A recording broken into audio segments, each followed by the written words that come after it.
Yo, balik lagi sama gue di Digital Pemimpin dan salam profit. Oke guys, jadi pada kesempatan kali ini gue mau mengupdate seputaran Bitcoin kembali, teman-teman. Oke, jadi langsung aja ke inti videonya. Oke. Nah, jadi ini sedikit reminder aja karena memang di video Bitcoin kemarin saya belum menyampaikan ya. Jadi khususnya di tanggal 12 itu nanti adanya pengumuman ya, atau mengeluarkan data CPI.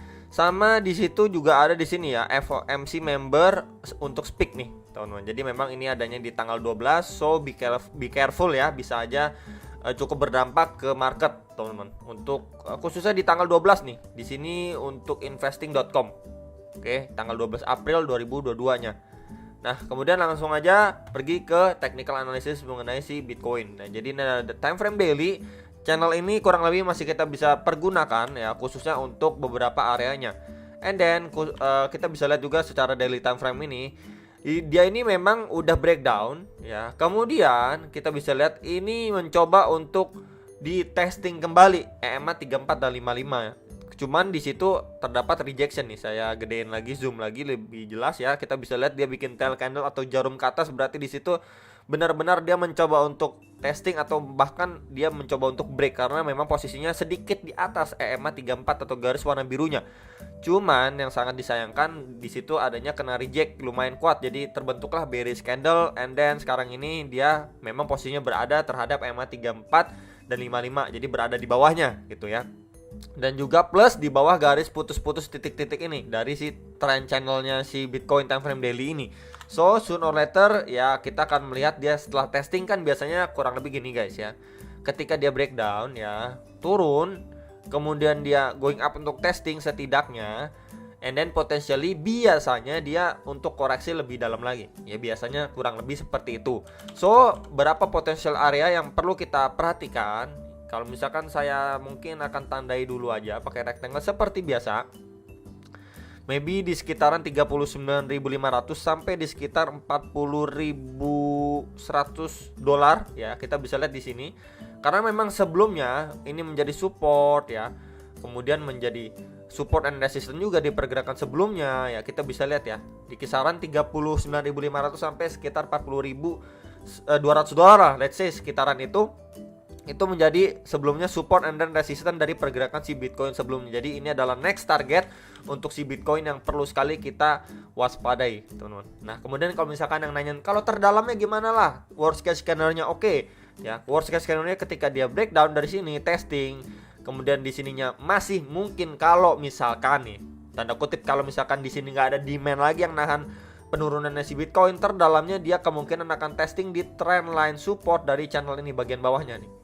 Ya, kita bisa lihat sebelumnya ini nyentuh dua kali ya, di sini nyentuh satu rebound, ini kedua nyentuh rebound, and then potentially untuk worst case scenario atau skenario terburuk kalau misalkan dia testing di sekitaran area level yang tadi sudah saya sampaikan, di situ juga nggak ada pemantulan atau rebound atau demand yang menahan penurunan si Bitcoin ketika testing, and then potentially kemungkinan besar dia akan testing sedalam-dalamnya di kisaran trendline bawahnya ini support, yaitu maybe di sekitaran 37 sampai 38 ribu dolar yang perlu sekali diperhatikan karena pas banget di kisaran situ sebelumnya. Kita bisa lihat ya, ini juga bisa menjadi support untuk si pergerakan Bitcoin mulai maybe di kisaran Januari Februari lah ya di tahun ini.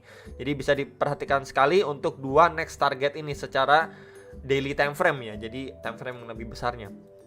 Oke, next ini adalah pembahasan untuk time frame 1 jamnya. Kemarin ini memang sudah saya sampaikan, ini membentuk sebuah pattern, and then kita bisa lihat dia potensially mendapati breakout. Sebentar saya tandain di sini breakout, teman-teman, ya terhadap trend resistance-nya, and then kita mendapati dia breakdown yang cukup lumayan signifikan gitu. Bahkan di sini kita lihat nggak ada demand yang nahan, langsung jebol gitu aja ya. Bearish candle 1 2 3 besar-besar gitu ya.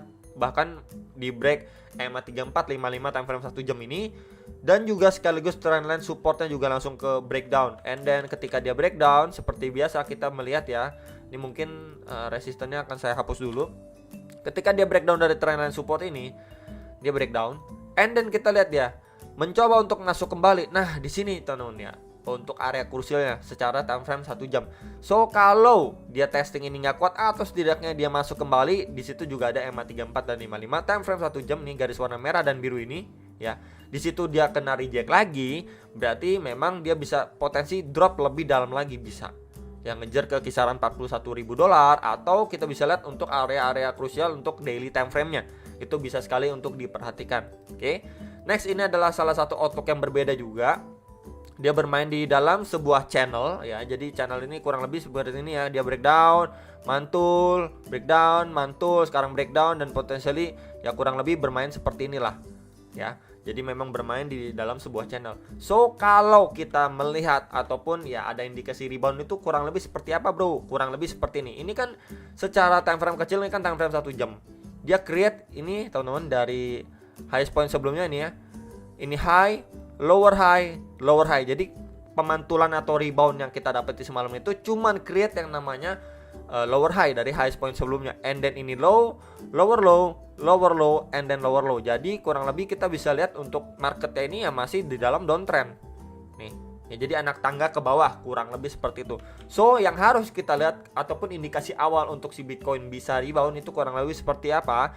Dia tidak create yang namanya lower low dari lowest point sebelumnya, itu di kisaran 41.700-an, and then dia malah create yang namanya higher high dari highest point sebelumnya di kisaran $43.350.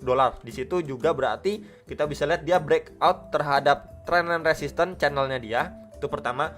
Lalu kedua, dia berada di atas istilahnya create yang namanya higher high dari poin sebelumnya atau kisaran $43.300. Jadi at least kurang lebih seperti apa, bro? Kurang lebih seperti ini nih, teman-teman ya. Kalau misalkan saya gambarkan, jadi kurang lebih seperti ini, teman-teman. Dia going up ya, maybe ke kisaran 44.000 sampai 44.500. Kemudian di sini ada rejection, dia testing dulu ya atau koreksi lagi, and then dia going up lagi. Nah, jadi kurang lebih seperti ini adalah transisi dari yang sebelumnya downtrend menjadi uptrend kembali. Karena kenapa dia tidak create yang namanya lower low, dan juga dia tidak create yang namanya lower high ya. Jadi dia tidak create yang namanya lower low dari lowest point sebelumnya, dan dia juga malah create yang namanya higher high dari highest point sebelumnya. Jadi kurang lebih bisa diperhatikan seperti ini. Cuman yang harus diperhatikan, kalau tekanan seller masuk lagi cukup signifikan, so yang kita dapati pasti dia breakdown dari channelnya dia untuk testing ke kisaran $40.000. Berarti kan dia breakdown dari trendline support channelnya ini secara time frame 1 jam. Nah, itu yang harus diwaspadai. Makanya tadi saya udah menginfokan secara bigger picture-nya, lebih besarnya time frame 1 harinya, itu beberapa area yang krusial yang perlu kita waspadai atau kita antisipasi lah untuk skenario terburuknya. Jadi kalau misalkan itu terjadi, ya pasti dia masih create yang namanya lower low ya, dan juga malah breakdown dari trendline support channel ini. Ya, jadi hal itu yang perlu sekali kita waspadai untuk pergerakan si Bitcoin maybe besok ataupun lusa gitu ya. Tapi kalau misalkan dia dibuat fake out seperti apa? Dibuat seakan-akan dia going up dulu di sini, masih bermain di dalam channelnya, and then dia breakdown, cuman at the same atau dalam waktu yang singkat dia malah mendapati V-shape recovery ya yang lumayan signifikan. Ya ini merupakan salah satu pertanda yang cukup baik. Cuman biasanya harus istilahnya dibarengi atau dikonfirmasikan dengan adanya sideway kurang lebih sebelum dia make decision untuk bisa melanjutkan penguatannya, atau bullish momentumnya masih dipertahankan, atau malah dia terbreakdown setelah sideway. Ya, jadi itu dulu yang perlu kita perhatikan untuk jangka-jangka sekarang ini. Lebih baik kita berjaga-jaga dulu aja. Ya, karena memang kita tahu untuk beberapa event hari ke depan itu cukup krusial dan bisa aja menggoncangkan market.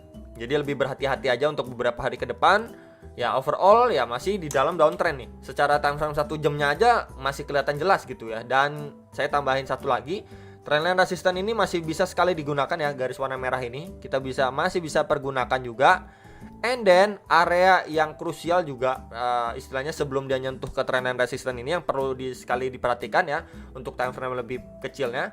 Yang pertama adalah trendline resistance dari channel ini pertama.